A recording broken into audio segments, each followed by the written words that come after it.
Yer siz o'ylagandan ham kattaroq, lekin biz uni yaqin turib ko'rganimiz uchun buni sezmaymiz. Hozir men buni raqamlarda beraman. Xalqaro kosmik stansiyadan yer yuzasining atigi 3-4% ko'rinadi.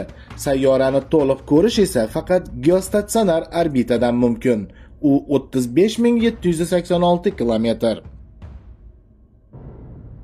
Yerning eng baland va eng past nuqtalari orasidagi farq deyarli 20 kilometr. Everest 8840 metr va Mariana botig'i 11000 metr. Bu deyarli 20 kilometr bo'ladi. Yer ekvatorining uzunligi 40075 kilometr. Agar siz ekvator bo'ylab piyoda to'xtamasdan yursangiz, sizga deyarli 1 yil kerak bo'ladi. Yer atrofini yo'lovchi samolyotda uchib chiqish uchun taxminan 900 km/soat tezlikda to'xtamasdan uchsangiz, sizga deyarli 2 sutka kerak bo'ladi.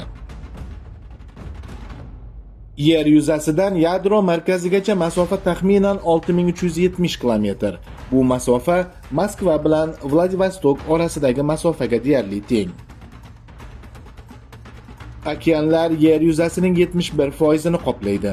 Agar barcha suvni sayyora bo'ylab tekis taqsimlasangiz, okean chuqurligi 2,7 kilometr bo'lgan bo'lardi. Materiklar yiliga taxminan 2-5 sm tezlikda siljiydi. 200 million yil ichida ular o'z joylashuvini butunlay o'zgartirgan va hozir ham buni davom ettiryapti.